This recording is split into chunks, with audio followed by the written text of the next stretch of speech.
কখন থেকে বলছি শ্বশুর বাড়ি যাবো শ্বশুর বাড়ি যাবো, শালা ঘন্টার পর ঘন্টা গল্প কইরেই যাচ্ছে।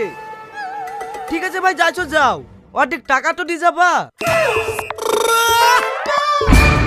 ঠিক আছে ভাই, লাগবে না। কার সাথে কথা বলছো? ওই আমার ড্রাইভারের সাথে। বিশাল ভয় লাগে জানো, যদি কোনোদিন আবার হঠাৎ করে আমি গরিব হয়ে যাই, তখন তুমি আমাকে ছেড়ে চলে যাবে না তো?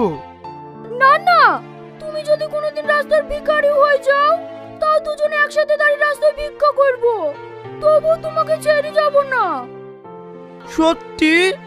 হ্যাঁ সত্যি। বিয়ের কথা বল। চলো আমরা বিয়ে করে ফেলি, আমার আর ভালো লাগছে না। बेटा मन में लड्डू फूटा।